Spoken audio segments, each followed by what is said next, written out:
Então vamos professora, a lá, aula pessoal. presencial já é. Então vamos lá, pessoal. Boa noite para todo mundo. Hoje nós vamos dar início à nossa aula falando um pouco sobre instalações de bovinos. É uma aula super tranquila, onde a gente vai só mostrar para vocês, tá? Quais são as principais instalações que são utilizadas aí para bovinos, né? Na aula passada nós comentamos um pouco sobre confinamento, então a gente já falou um pouco de quais são as medidas corretas que a gente tem que utilizar em confinamento, né? Então a gente já teve mais ou menos uma ideia que a gente precisa de um comedouro grande, que a gente precisa de espaço adequado para que todos os animais consigam consumir o alimento. Muita gente me mandou fotos depois da aula passada de confinamento. Além do Fernando, eu recebi fotos do Carlos Henrique, do Clébio. Então, assim, de confinamentos, a gente viu que tem alguns confinamentos que tem mais espaço, outros que não tem. Então, é isso aí, pessoal. A gente vai adaptando as nossas aulas de acordo com a realidade. Então, hoje a gente vai estar vendo um pouco sobre as instalações no geral, tá? Tanto no confinamento, quanto no sistema criado a pasto solto, tá? Então, quais são as principais instalações que a gente tem que a gente precisa para basicamente ter um manejo adequado desses bovinos, tá? Então, quando a gente fala de instalações, pessoal, a primeira coisa que a gente tem que ter em mente é que quando eu trabalho com instalações para bovino, eu tenho que ter na minha mente que eu tenho que ter instalações adequadas, pode ser instalações simples, mas que sejam funcionais e que forneçam segurança para o animal.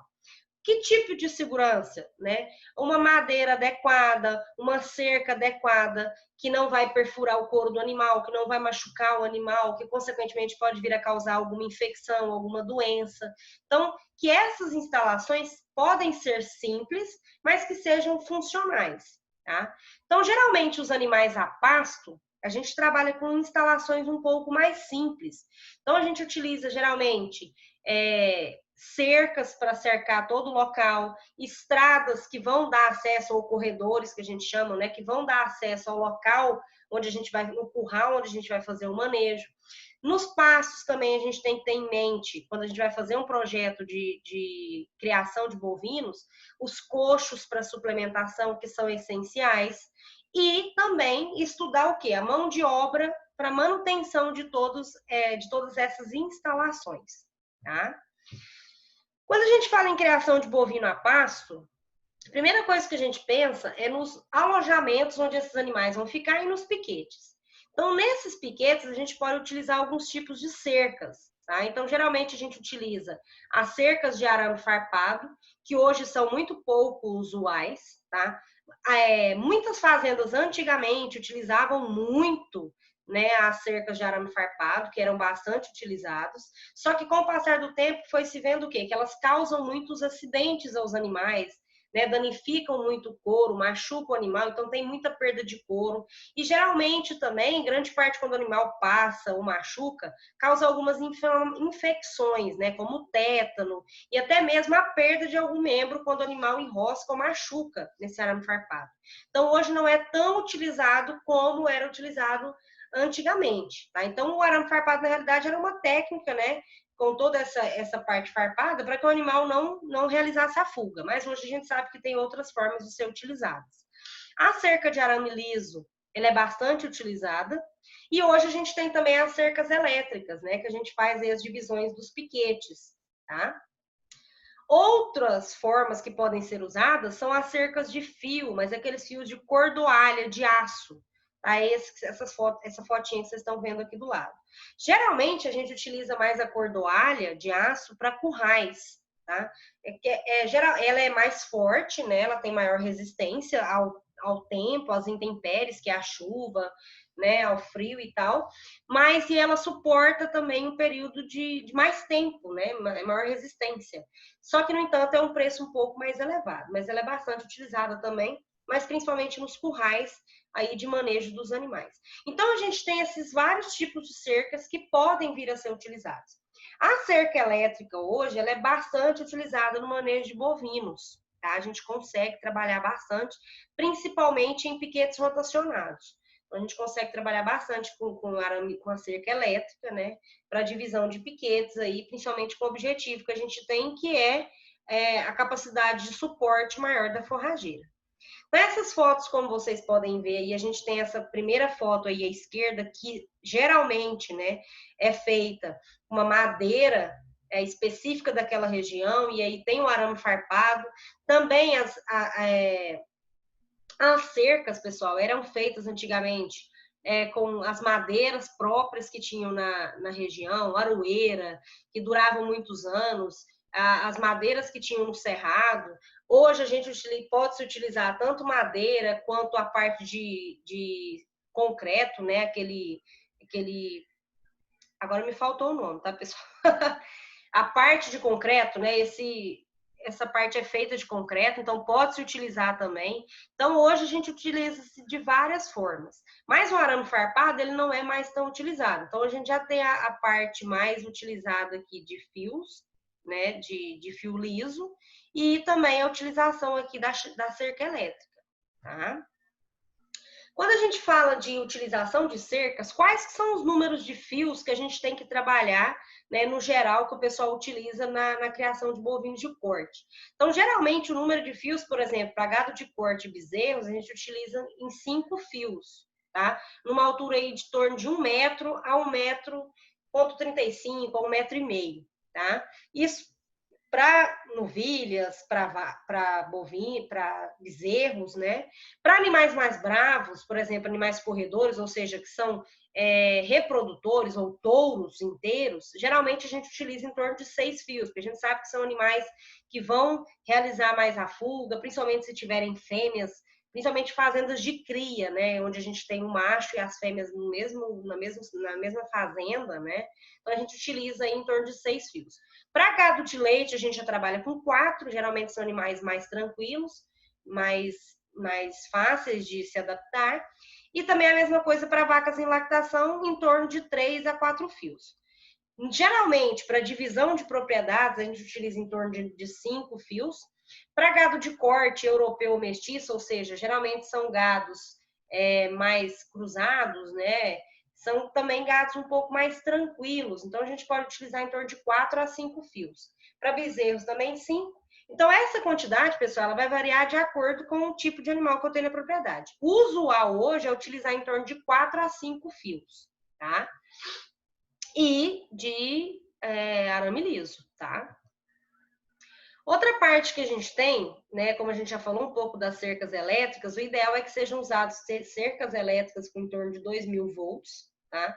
Elas podem ser usadas tanto para pastejo rotativo, que geralmente a gente trabalha em algumas propriedades com cercas fixas, né, que não mudam essas cercas de lugar, elas ficam fixas, ou pastejo em faixa, que são cercas temporárias. Então, conforme os animais vão pastejando, a gente vai mudando a cerca de lugar, né, o fio de lugar.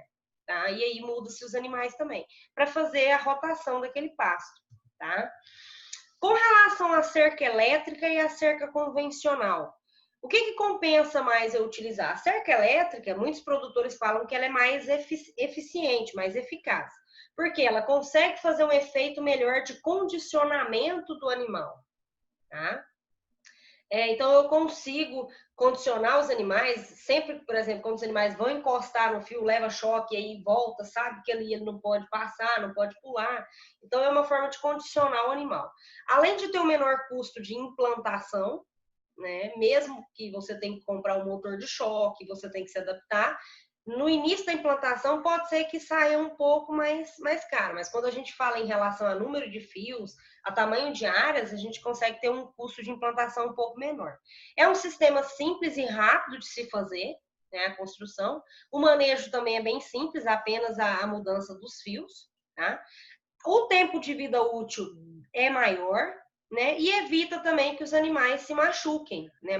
Ocorra um machucado aí no couro dos animais, igual a gente acontece na parte do arame farpado, tá? Vocês podem observar como nessa foto aí, pessoal, a gente estava vendo anteriormente o número de fios.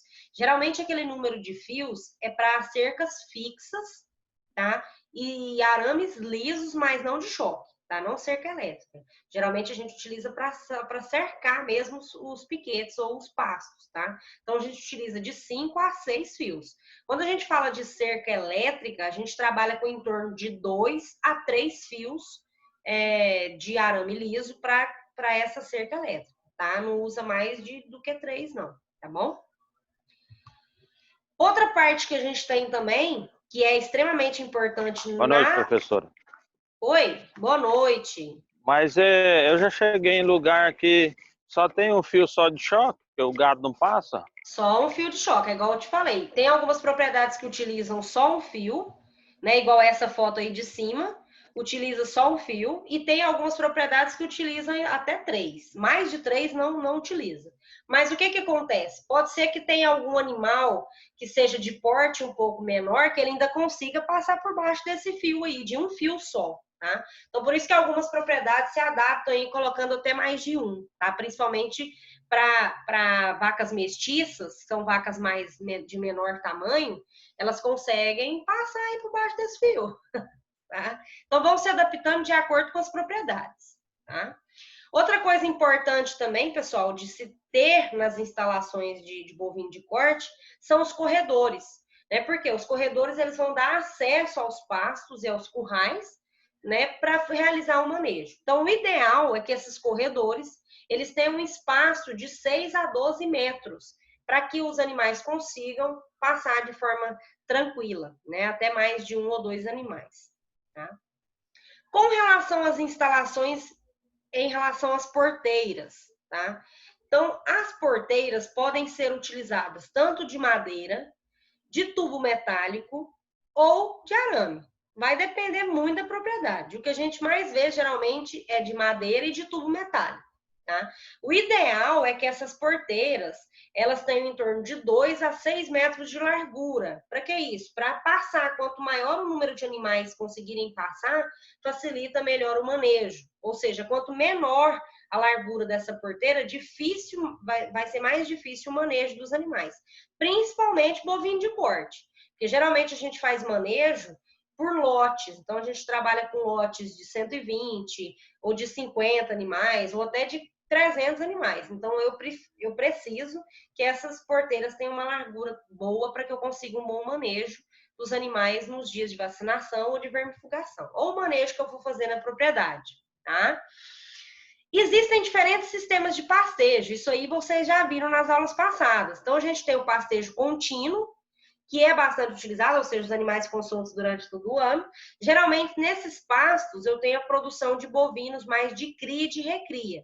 Então, nesses pastos, as instalações são bem mais simples, tá? Quando eu falo desse sistema extensivo de animais, uma das formas bastante utilizadas é o pastejo rotacionado, como a gente já até comentou nas aulas passadas. Então, por que o pessoal faz tanto pastejo rotacionado? O principal objetivo disso é aumentar a capacidade de suporte daquela forrageira. A gente até já comentou isso na aula passada, né? Que quanto mais sobra forragem, melhor. Tá? Então, consequentemente, eu fazendo o pastejo rotacionado, eu tenho um controle da produção da minha matéria seca, da minha forragem. A maior área de pasto e, consequentemente, eu consigo ter um melhor ganho de peso desse bovino. Vocês podem ver nessa foto aí à direita acima, que é o pastejo rotacionado, que a gente fala pastejo em faixas, né? Como se fosse uma pizza. Então, conforme os animais vão pastejando, eu vou mudando a cerca de local, a cerca elétrica, né, por exemplo. Ou até mesmo a gente tem uma cerca fixa e eu só vou fazendo o manejo, a troca dos animais. Então, os animais vão rotacionando aí, né, todo esse local aqui. Tá? Então, vão rotacionando e isso facilita bastante para que eu tenha uma sobra de forrageira. Tá? Ou até mesmo, né, a parte de piquetes maiores, aí eu consigo colocar um número de unidade animal maior. Tá? O pastejo rotacionado a gente utiliza muito para bovino de leite. Mas hoje, com o passar dos anos, vem se utilizando bastante também na bovinocultura de corte. Tá? Com relação ao manejo dos bovinos, uma das instalações primordiais são os currais de manejo. Tá? Geralmente, os currais de manejo, a gente utiliza mais currais convencionais, né, que são mais fáceis de trabalhar. Geralmente, são currais de madeira, né? E onde a gente consegue fazer o manejo de apartação desses bovinos, marcação e identificação, a descórnia, que é arrancar o chifre, a vacinação, o embarque e o desembarque desses animais, tá?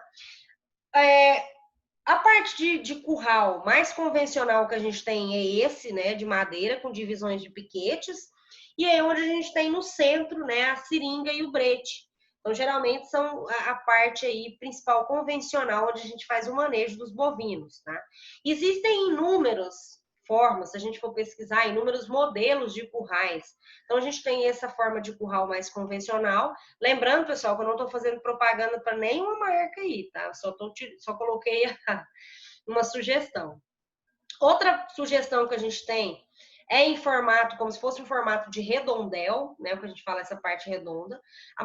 Alguns produtores rurais indicam esse sistema melhor para se trabalhar, porque aí consegue ter uma visão mais ampla de todos os piquetes e todos os lotes, né, no curral. Mas vai variar muito de produtor para produtor. Tá? Então, é um exemplo como esse que a gente tem. E a partir desse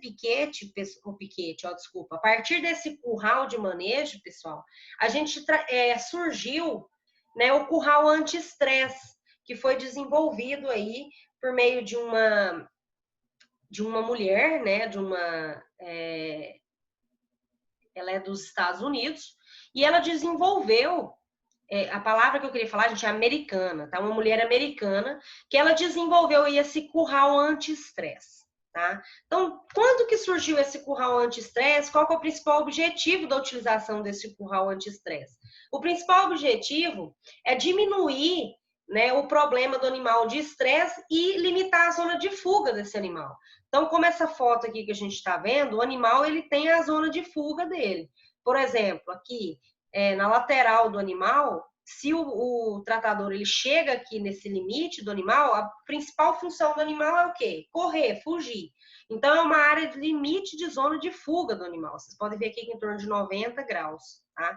Então, geralmente é a zona de fuga do animal. Então, o que que ela teve como ideia? Fazer um sistema para que esse animal ele seja totalmente fechado, essa lateral, para que esse animal não consiga ver o que acontece fora do curral e aí diminuir o estresse, tá? Então, eu não sei se todo mundo já viu ou se já conheceu, já viu falar aí nas pesquisas de vocês pela internet, essa americana Temple Grandin.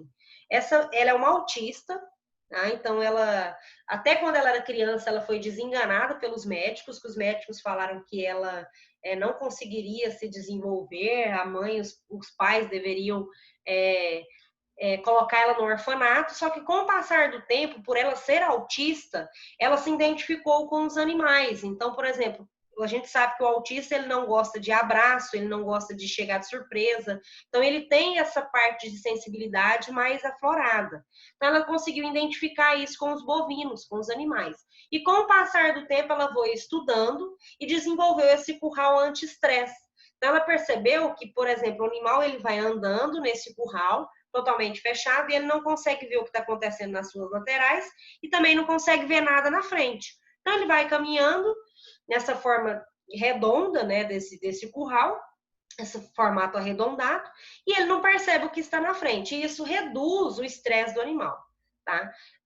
A Temple, pessoal, hoje é uma das maiores estudiosas e pesquisadoras de desenvolvimento animal. Então, ela tem desenvolvido, além do curral anti-estresse, vários estudos para bem-estar animal. Tá? Então, hoje é uma pessoa bem conhecida. Até vocês vão ver aí depois, mais para frente, que tem muita coisa que ela desenvolveu. Tá? Então, o curral anti-estresse é basicamente nesse formato que vocês estão vendo, todo arredondado. Os principais intuitos, além de diminuir o estresse do animal, é fazer com que o animal reduza, né, a andada de ré dos animais, e isso facilita o manejo. Geralmente, toda a parte da curva desse curral anti-estresse vai em torno de 3, a curva vai em torno de 3 a 5 metros, né? Até o embarcador também tem uma curva antes de pegar a parte horizontal do embarcador, para que o animal não consiga ver nenhuma forma lateral e aí evita o estresse desse animal. Tá? O curral anti-estresse é bastante utilizado hoje na maioria dos nossos currais convencionais, né? Lógico que é uma construção que eleva um pouco o custo, né, da implantação, é uma tecnologia que vem sendo desenvolvida, mas ela traz inúmeros benefícios, principalmente porque ela faz com que o animal, se ele não tem estresse, no momento do embarque, ele também não tem uma redução do peso, então aí o produtor já não tem tanto prejuízo. Professor, e o freestyle? Como é que é? Freestyle. Não, freestyle é para vaca de leite. No freestyle, o que que acontece? Para as vacas de leite, geralmente são animais mais tranquilos, né? O composto de Barney também é vaca de leite. Isso, também é vaca de leite. O composto de Barney também é vaca de leite. Aí a gente já trabalha, né? O composto de Barney, por exemplo, é onde ficam os animais na forma coletiva, e o freestyle, cada vaca fica no seu curral separado. Vaca de leite é diferente, porque geralmente são animais um pouco mais tranquilos, mais dóceis, né? As raças que a gente trabalha hoje é um pouco mais tranquila. Então, a gente geralmente não utiliza esse curral anti-estresse. A gente utiliza muito para bovino de corte, tá? Então, pessoal, com relação ao... Oi? É por isso que eu tinha curiosidade sobre isso, mas também nunca perguntei, porque é falta de perguntar para informar, né? Uhum. Aí a hora que essa anti-estresse, esses curral aí com esse embarcador aí, por isso que os caminhões agora tá tudo fechado as carrocerias, porque quando o caminhão para num posto para pôr uma água, abastecer, que o gado chega, o gado fica tudo doido. Agora não, agora ele não vê nada, ele fica quietinho. Isso também. Isso explica o porquê de tudo fechado. Isso. Além disso, esses caminhões geralmente hoje eles foram desenvolvidos fechados também na lateral, não só por causa de barulho, de movimentação. Facilita também, mas principalmente devido ao estresse do vento, de chuva. Então, tudo é fechado. E foi desenvolvido a partir desse curral anti-estresse mesmo, é isso aí mesmo. Tá? E quanto menor estresse o animal tem, menor movimento ele visualiza, menor perda de peso ele tem. Por isso que hoje a gente tem todos esses caminhões fechados. Até porque vento e chuva também estressam o animal, né? E influencia também no peso também, tá? Quando eu chegar no frigorífico para bater, o bicho estava até fino. Tanta raiva Pior passou, que é mesmo. Desde o embarque até o desembarque. Isso mesmo. Isso mesmo. Então, com relação aos currais para manejo, pessoal, qual que é a medida que eu tenho nessas repartições, tá? Então, por exemplo, Oi? Eu mandei um curral de manejo, anti-estresse, que o rapaz está construindo aqui. Tá em construção ainda, não tá certinho ainda não. Mas de forma aí que é o anti-estresse mesmo, de alvenaria, né? A construção em concreto. Aí depois, quem quiser dar uma olhadinha, tá no grupo lá da disciplina. Ah, tá. Não, nós vamos olhar aqui. Eu tô até olhando aqui, você mostrando. Não, tá ótimo. Nós vamos dar uma olhada aqui. Geralmente, pessoal, como vocês podem ver aí em algumas fotos atrás aí, não sei se alguém reparou, nessa primeira foto aqui, tá? Ah, professora, na fazenda que eu trabalho lá, não tem dinheiro para fazer esse concretado, não. O cara foi lá e fez de madeira. Madeira é muito mais caro, né? Mas, assim, geralmente acontece também esse curral anti-estresse ser feito também de madeira, tá, gente? De madeirite. Então, como vocês podem ver nessa foto aí, geralmente esse curral também, a seringa e o curral, ele é feito também de fechada a lateral, tá? Não precisa ser propriamente dito totalmente o curral anti-estresse. Algumas fazendas vêm adaptando, igual essa fazenda que vocês podem ver aí, ela fechou apenas a seringa e o embarcador. Então, só para o animal não ter esse estresse no momento do embarque, tá? Então, isso vai variar muito, pessoal, de propriedade para propriedade, tá? Existem inúmeras coisas que vocês vão ver aí durante a trajetória de vocês, que é a adaptação, tá? Então, por exemplo, esses currais de manejo, igual a gente está vendo agora, o ideal é que as repartições sejam no espaço adequado para que caiba uma quantidade boa de animais. Tá? Então, a gente tem em média, e a medida é de 100 a 400 metros quadrados, cada divisão desse, ou seja, cada piquete desse aí dentro do curral, tá? E, em média, o pessoal faz uma medida aí de 2 metros quadrados por animal, 2,5 metros. É a conta que eles fazem para fazer a medida certa, tá? Outra parte que a gente tem dentro do curral é a seringa. A seringa, ela vai dar acesso para o brete, tá? E, geralmente, o brete é para que a gente consiga fazer uma contenção aí coletiva dos animais para fazer o manejo de vacinação ou de vermifugação, tá? O brete de contenção, ele pode ser de 0,6 a 1 metro de largura. A altura tem que ser, no mínimo, 1 metro, 1,7 metros, né? Para que o animal não consiga, né, pular ou consiga sair do brete. E o manejo, geralmente, que a gente faz é o manejo por cima mesmo. A gente vai ver a seringa mais para frente, tá? O brete, quer dizer. Então, a gente tem a seringa. Geralmente, a seringa é o quê, pessoal? É a parte que vem antes ali do brete. Então, pode ser um compartimento que sofre maiores impactos do gado. A gente faz, geralmente, né, a parte de manejo aqui de separação dos lotes. O animal entra aqui na seringa e vai conseguir ter acesso aqui, tá, no brete mais para frente, tá? Então, geralmente, a seringa ela pode ser dupla, ou seja, 2 entradas, tanto da direita pela esquerda. Consequentemente, ela facilita mais o manejo e também a gente consegue fazer o retorno de fluxo do animal, né? Caso entre algum animal aqui que a gente está fazendo manejo e esse animal tem que retornar, a gente consegue fazer um manejo mais fácil aqui na seringa, tá? Custou sair. Posteriormente, a seringa, a gente tem o brete, tá? Que geralmente é essa parte aqui onde a gente consegue fazer a contenção do animal, tá? É construído já na parte mais interna do galpão e a gente consegue fazer a contenção individual de cada animal. E geralmente é onde a gente faz os tratamentos sanitários, tá? E posteriormente ao brete, geralmente, muito tempo antigo, pessoal, a gente não trabalhava com tronco, não. A gente trabalhava tudo no brete. Terminou, a maioria dos manejos e a maioria das fazendas é no brete aqui. Então, a gente pega, contém o animal aqui, coloca um pau atrás ali, vai separando os animais e faz o manejo de vacinação por cima. Acho que a maioria de vocês conhecem brete aí, tá? Então, a gente separa os animais só com o tronco ali nas pernas abaixo e vai fazendo o manejo. A maioria das fazendas são assim. Hoje é que a gente já tem tecnologias um pouco voltadas a que a gente trabalha muito, né? Com o cuidado, com o bem-estar do animal. Então, o tronco vem logo após o brete, é uma facilidade hoje, uma tecnologia que a gente tem, até porque o tronco a gente tem associado a ele, né? Instalado nele a balança, então eu consigo fazer a pesagem do animal. Para inseminação artificial é a melhor forma. Não é que a gente não faça inseminação no brete, a maioria das fazendas ainda fazem inseminação. A maioria dos manejos, a maioria das fazendas ainda fazem no brete. Tronco é para fazendas mais tecnificadas, né? Então, tem muitas fazendas que ainda utilizam brete, tá? O tronco, a gente já consegue pesar o animal, consegue inseminar melhor o animal.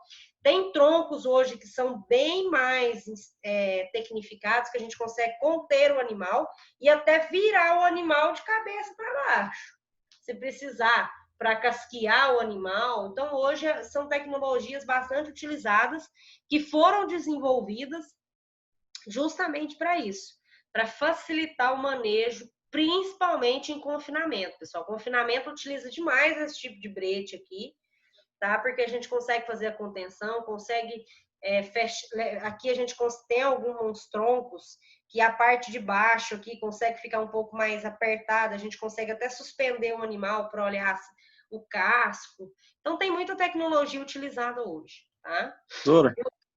Eu também não trabalho para Coima, tá, gente? Só tô mostrando exemplo aqui. Fazendo propaganda aí, né, professor? Tô fazendo, tá vendo? Diga. Aquele que eu visita do confinamento lá em Santa Helena, tinha um tronco, o bicho era todo invocado, que virava o boi de cabeça para baixo, apertava em cima, embaixo. Devia ser um rio de dinheiro também. Pois é, aquele tronco lá é um exemplo de tronco muito bom, que e na realidade ele era todo automatizado, né? A Mariana, na época, mostrou pra gente, né, que tinha toda a parte dos equipamentos, você conseguia controlar toda por meio de automatizado.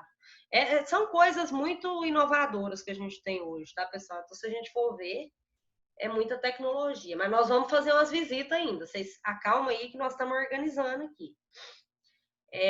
Outra parte, logo após o tronco que a gente tem aí os apartadores, tá? Que é para que apartar mesmo o animal para cada piquete separado após o manejo que eu faço, o manejo de vacinação, o manejo de vermifugação. Então, a gente tem, geralmente, hoje, o pessoal trabalha muito com esses apartadores do canto de curral. Isso aqui também é uma coisa nova que a gente não trabalhava antes, né? A gente só mudava as porteiras de lugar. Então, hoje a gente tem isso aqui que a gente chama de ovo de apartação. Então, como se fosse um redondel, né? Uma parte redonda, que tem várias porteiras que dá acesso para vários currais, né? Então, acabou de fazer o manejo com o animal, eu só abro aquela porteira ali, o animal vai para aquele piquete separadinho, corretamente. Eu não preciso sair aqui do tronco correndo para ir lá abrir porteira, não. O peão aqui, o funcionário já está aqui do lado, ele já consegue fazer o manejo, já consegue abrir, o animal já sai. Então, são manejos bem facilitados. No curral anti-estresse é a mesma coisa, né? Por cima aqui eu consigo fazer esse manejo também por meio do curral de ovo de apartação, tá? Com relação ao piso, a parte externa do curral, pessoal, vai variar muito de local para local. Lógico que essa foto que vocês estão vendo aí é uma fazenda bem mais, vamos dizer assim, bem mais tecnológica, né? Que o cara já utiliza piso de paralelepípedo, concretado. Mas a maioria dos currais, essa área de serviço onde os animais ficam esperando para entrarem no curral ou para ficarem após o manejo, geralmente são de terra mesmo, né? Terrenos ou arenosos ou argilosos, na terra batida. O que o pessoal indica muito é para evitar que se tenha muita pedra ou muito cascalho, porque isso pode vir a causar lesão no casco do animal, tá? Mas, por exemplo, a gente encontra algumas propriedades que têm esse tipo de curral aí, tá? Isso facilita muito o manejo também, pessoal. Outra parte que a gente tem outro cuidado também é a cobertura do curral. Cobertura do curral eu acho que é essencial para quem está fazendo manejo, né? Porque facilitam a sombra, é sempre bom, mas é uma cobertura ideal também para proteção do ambiente, né? Do manejo ali dos animais e facilita até mesmo o manejo de quem está ali trabalhando, a mão de obra, tá? Outro critério não menos importante das instalações é o embarcadouro. O embarcadouro hoje, né, até muitos anos atrás, ele era feito basicamente, né, uma altura em torno de 2 metros aqui, e hoje nas laterais a gente já trabalha totalmente fechado, que é no curral anti-estresse. Mas existem inúmeros tipos de embarcadouros que a gente tem aí, de acordo com as fazendas. Então, geralmente os embarcadouros têm que ter aí uma largura de 1 metro, né, uma altura de 1,8 a 2 metros, com 4 metros de rampa, tá? E, geralmente, a gente faz aí sempre 2 metros de piso no sentido horizontal, ou seja, sem muitas curvas no embarcadouro para evitar contusões do animal, tá? E hoje a gente sabe que quanto mais fechado esse embarcador, melhor para evitar estresse do animal. Ele até facilita o manejo também de quem está trabalhando ali do lado, tá? Outra coisa extremamente importante das instalações são os bebedouros, né? A gente sabe que a gente viu as instalações lá de cercas, os corredores que são essenciais, os currais de manejo, e agora a gente vai trabalhar um pouco a parte mais externa, que são a parte do pasto mesmo. Então, tanto nos pastos como no confinamento, é essencial que a gente tenha bebedouros adequados, com centímetros adequados de acordo com a cabeça do animal, com tamanhos adequados para que o animal ingira uma quantidade de água adequada, tá? O animal, por dia, ele tem que ingerir no mínimo de 12 a 15 litros de água. Então, no sistema extensivo, ou seja, na pasto, o ideal é que cada bebedouro ele tenha uma capacidade, ali, uma medida de 5 centímetros por cabeça, ou que seja um tamanho adequado para que tenha aí em torno de o máximo de animal consiga beber água. Tá?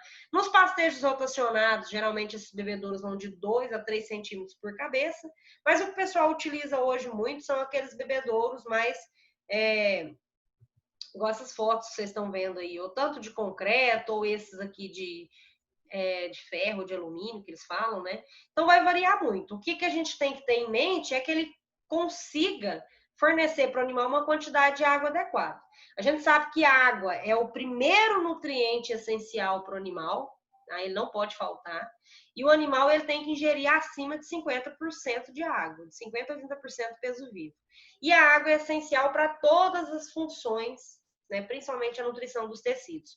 E, além disso, a água ela vai recompensar as perdas de urinas, de fezes, de salivação e de evaporação pelo suor, tá? Pode ser por meio metálico, alvenaria e concreto, igual a gente já viu aqui um exemplo. Outra parte, da onde que eu vou tirar essa água utilizada para os bebedouros? Para onde que eu vou fazer a captação da água? O ideal é que eu tenha um local adequado, que eu consiga ver que essa água é uma água de boa qualidade. Não é muito indicado a gente utilizar águas de represas, águas represadas, águas ficam muito paradas, né? Ou até mesmo o pessoal não indica muito, né? O certo é fazer os bebedouros, né? Não fazer igual antigamente a gente fazia. Colocava os animais nos pastos e os bovinos bebiam água apenas da represa. Isso não acontece, porque hoje a gente já sabe que geralmente se tiver algum animal infectado, ele vai urinar dentro daquela represa, pode transmitir a leptospirose, tuberculose, e isso é prejudicial para os animais. Então, o ideal é que a gente tenha um reservatório de água. Eu posso tirar essa água de rios, né? Isso eu não podia nem falar para vocês, né? Que isso aí é questão ambiental. Mas assim, já que o pessoal mais faz, né? É pegar água de locais mais próximos a fontes de água, né? Então, o que a gente tem que fazer é adotar reservatórios. E quanto maior a capacidade desse reservatório, melhor, porque os bovinos não podem ficar sem água. Outra coisa extremamente importante, que a gente já comentou bastante, é a suplementação dos bovinos. A gente sabe que os nossos pastos são pobres em nutrientes, principalmente no período da seca, então tem que suplementar esses animais, principalmente com macro e microminerais, fósforo, sódio, enxofre, cobre, zinco, cálcio, e dentre outros, potássio, e dentre outros minerais que são essenciais.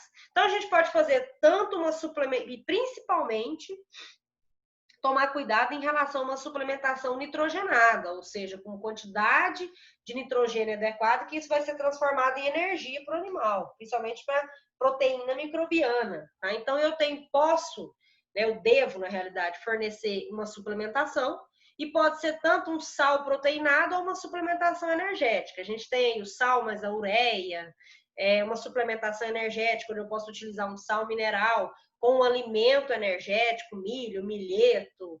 Tem algumas propriedades que adicionam a suplementação misturada com melaço. Então, vai variar muito de acordo com o intuito da suplementação. Mas o que a gente não pode deixar de fazer é a suplementação adequada desses animais. Com relação à suplementação, onde que eu devo fazer? Né? Em coxos próprios para suplementação. Tá? Então, geralmente, esses coxos eles devem ser cobertos, ter acesso em ambos os lados. Esse piso, né, elevado piso com cascalho fino, o ideal é que tenha um piso aqui abaixo, mas a gente não faz isso, a nossa realidade não é essa. Qual que é a realidade na realidade, pessoal? Quando a gente fala em suplementação, muitas fazendas ainda trabalham com aqueles coxos de madeira. Pega uma aroeira, corta ela, né, um tronco mais grosso, mais rígido, faz o buraco nele lá, o tamanho correto, e utiliza ele como um coxo. Isso tem muitas fazendas que utilizam ainda esse tipo de suplementação. As fazendas antigas geralmente utilizam bastante. No entanto, geralmente a gente encontra alguns problemas nesse tipo de sistema. Então, se eu não fizer uma limpeza adequada, acumular muito sal, aquele sal ficar muito úmido, pode causar a parte aí de infestação, né, de fungos, de micro-organismos, e causar uma inflamação nesse animal. Tá? Então, o ideal é que seja elevado do piso, tá? Em torno de a profundidade aqui desse comedouro aqui, desse coxo, em torno de 20 a 25 centímetros de profundidade, de 25 a 30 centímetros de largura, e uma distância do solo até de 70 centímetros, tá? Eu posso utilizar vários tipos de coxos de suplementação, mas o ideal é que esses coxos sejam altos, bem drenados, ou seja, que não acumulam água embaixo, tá? Porque isso pode causar problemas também para os animais no casco e também erosões ali, eu posso perder esse coxo, esse comedouro. E geralmente a gente trabalha com coxos que são inclinados. Grave isso aí na cabeça de vocês, hein? Que tem uma questão lá falando sobre isso. Então, os coxos, eles devem ser inclinados e geralmente tem um furo na lateral mais baixa. Por que que a gente faz esse furo? Eu vou explicar para vocês, tá? A capacidade dos coxos, geralmente o coxo para sal mineral, ele tem que ter a capacidade de até 60 quilos de sal mineral por metro quadrado. Já o sal proteinado, ele vai ter em torno de 40 a 50 quilos de sal proteinado por metro quadrado. Então, geralmente tem que ser um coxo de um tamanho bom, adequado, para que todos os animais consigam ingerir de maneira adequada, tá? Como eu estava falando para vocês. Então, geralmente, esses coxos, eles têm que ser inclinados e com um furo na lateral. Por que que eu tenho que fazer um furo na lateral desse coxo? Porque o que que acontece? Geralmente, quando a gente trabalha, vocês podem ver aqui, a suplementação, a gente utiliza uma suplementação com sal mineral ou sal proteinado. Geralmente, o sal proteinado, qual que é a principal fonte de nutrição que a gente tem? A ureia. E a ureia, a gente tem que ter muito cuidado com a ureia, porque o animal ele tem que ingerir 40 gramas por quilo de peso vivo. Se ele ingerir acima de 40 gramas, causa intoxicação, o bovino pode até morrer.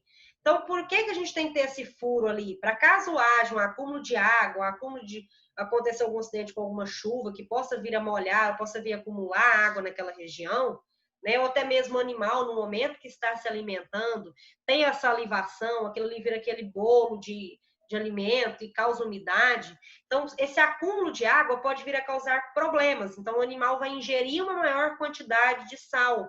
E, geralmente, o sal que a gente trabalha com ureia pode causar intoxicação.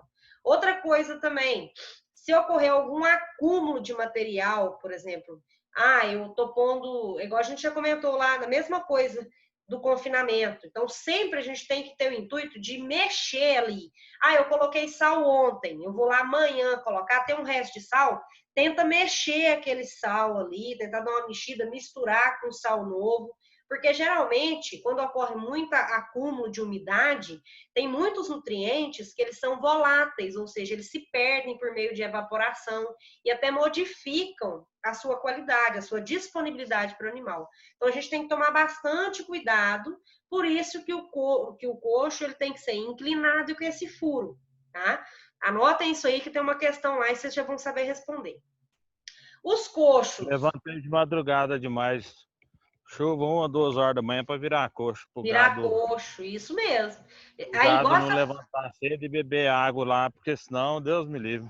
Você podia perder o gado. Isso mesmo. Por isso que o pessoal hoje trabalha muito com os furos aqui. Igual vocês estão vendo essa foto aqui, um furinho. Para quê? Para que a água já vaze, né? Nesse caso aqui, como a gente tem o que a gente chama de coxo, a gente fala caixão, coxo na formato de caixãozinho.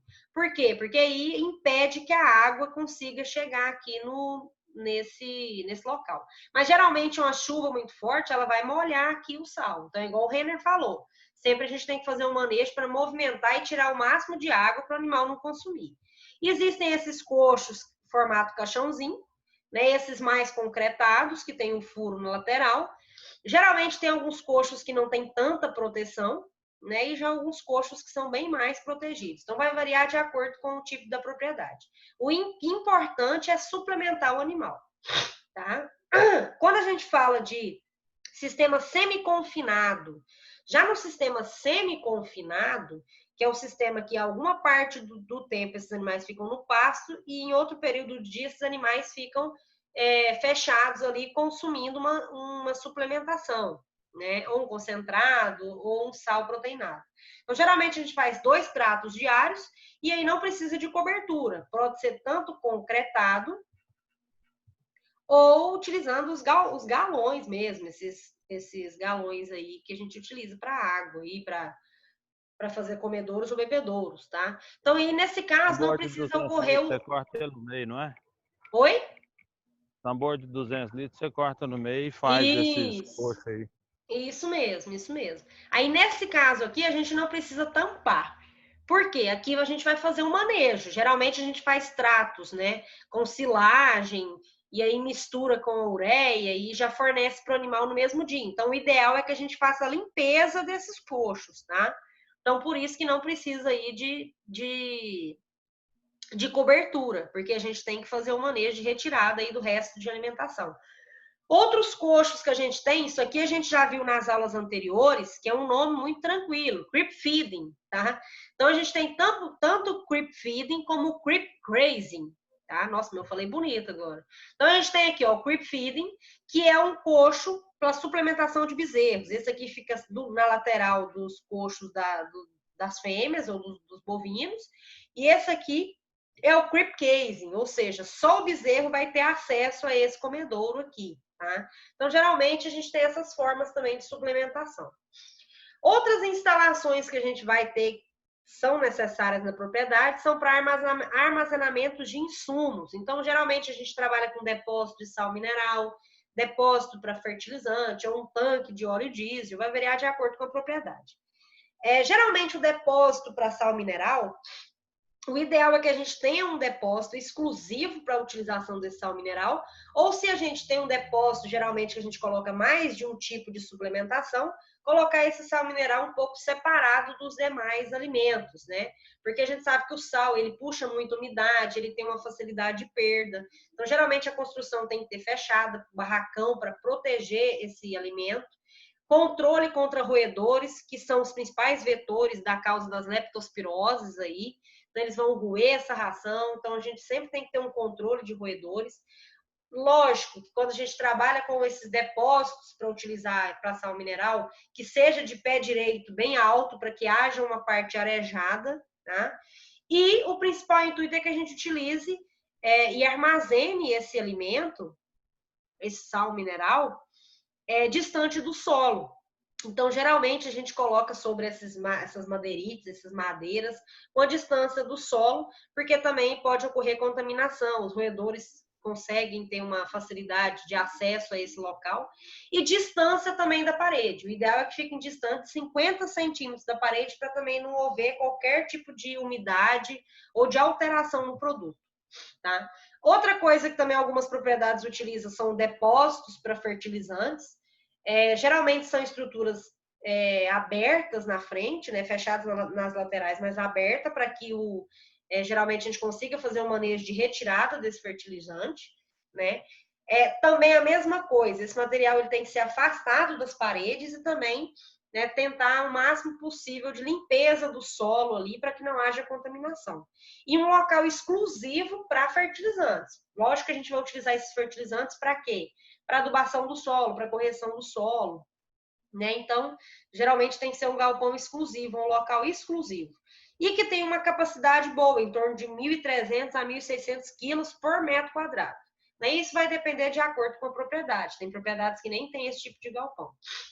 As propriedades mais tecnificadas já trabalham aí com os tanques para óleo diesel. No entanto, quando se faz esse tipo de utilização, deve-se seguir as normas ambientais de segurança, né? Ter um pátio de abastecimento, uma estrutura para evitar para ocorrer a retenção, né? Uma estrutura para ter a retenção desse óleo, onde ele fique armazenado. Então, tem que ter uma estrutura um pouco mais exigente, tá? E não menos importante, né? Geralmente algumas propriedades trabalham com isso, que é o preparo dos suplementos, a fábrica de suplementos, ou seja, a fábrica de ração. Então, geralmente algumas propriedades produzem seu próprio alimento, sal proteinado, a própria ração é produzida na fazenda, ou até mesmo a mistura do sal com a ureia. Então, tem algumas fazendas que utilizam esse tipo de adaptação, que é a fábrica de ração. Tá? Algumas propriedades compram as rações prontas, só fazem o transporte e fornecem. E algumas propriedades já fazem a própria produção da ração na propriedade. Então, vai variar de acordo com a propriedade. Tá? Como eu falei, de acordo com a propriedade, a gente tem também aí o depósito para feno. Geralmente, quando a gente fornece aí feno, principalmente para animais confinados, tá? Então, geralmente, algumas fazendas utilizam aí a utilização, a fenagem. Hoje a gente sabe que não se utiliza mais o depósito para feno, né? O que acontece? A gente corta a forragem no pasto mesmo, vem a ensiladeira, depois que esse material está totalmente seco, vem a ensiladeira e já enrola aquele feno ali, aquela forragem, já enrola ele totalmente ali, já ensila ele no próprio pasto e deixa ele ali no próprio pasto para que ele vai secando e vai sendo utilizado de acordo com a necessidade, tá? Mas a gente sabe que geralmente ocorrem muitas perdas quando a gente deixa no pasto, né? E hoje, principalmente na nossa região, a gente tem muito o quê? As queimadas. Então, a probabilidade de se perder esse alimento é muito grande, tá? E por último, e não menos importante, o sombreamento. Tá? Então, a gente já falou isso aí, todo mundo já está cansado de saber, que a gente tem que trabalhar hoje buscando o bem-estar animal. Então, no caso dos pastos, a gente tem que utilizar as árvores nativas, que tenham uma boa capacidade de copa, tá? Ou seja, que cubra bem ali, né, a pastagem, ou seja, de 1,5 m a 2 metros por cabeça. Então, geralmente são árvores de copas grandes, né? Ou a gente pode utilizar o sombrite. Os sombrites, eles vão variar muito a sua malha. Então, o ideal é que a gente escolha uma malha mais grossa, que forneça em torno de 70% de sombra para o animal e que tenha uma distância do solo de 2,5 metros, tá? E a gente pode utilizar, assim, o sombrite é uma das formas mais fáceis de se utilizar. As árvores nativas, elas podem ser bastante utilizadas nos pastos, evitar a utilização de árvores frutíferas, né? Porque algumas frutas ou algumas cascas de algumas árvores podem ser tóxicas para os bovinos. Então, tem que ter cuidado também com o tipo de sombreamento que a gente vai utilizar, tá? E outro sistema que vem sendo bastante utilizado é a ILPF, que é a Integração Lavoura, Pecuária e Floresta. Então, hoje, onde a gente integra a produção de pasto e a produção de floresta. Então, aí já faz 2 sistemas, né? Já faz a produção do bovino, a produção da cultura da forragem e a criação da floresta ali, que pode ser utilizado para a produção de carvão depois, ou para madeireiras, né? O confinamento, como a gente já comentou, né, os critérios são os mesmos. A gente tem que ter os piquetes adequados, com quantidades adequadas de animais, não pode ser acima de 100 animais, e pode ser coberto ou não. Alguns confinamentos hoje fazem a cobertura apenas nos comedouros e deixam o restante aberto. E tem alguns confinamentos que não fazem a cobertura, mas utilizam uma parte do sombrite. Então, vai variar muito de confinamento para confinamento, tá?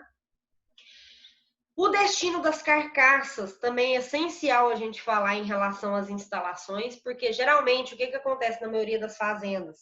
Os animais morrem e aí eles são enterrados ali mesmo na pastagem, ou separam um local ali da fazenda, que a gente chama de cemitério, né? E vai jogando as carcaças. Então, isso não é ideal se fazer, pessoal. A gente tem que fazer a incineração dessas carcaças, ou separar um local, mas que a gente faça um aterro sanitário.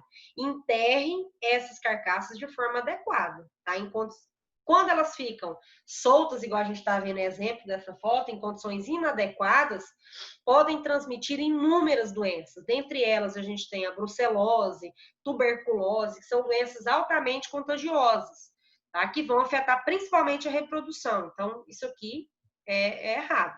Outro procedimento muito inadequado que a maioria das propriedades fazem, vai lá no meio do pasto mesmo, fura um buraco e enterra. O que acontece? A gente tem um animal muito conhecido que é o tatu. O que vai acontecer com o tatu? Ele vai perfurar aquilo ali, vai abrir, fazer abertura, vai consumir, vai cutucar essa carcaça lá e vai ser um vetor, ele vai transmitir essa doença.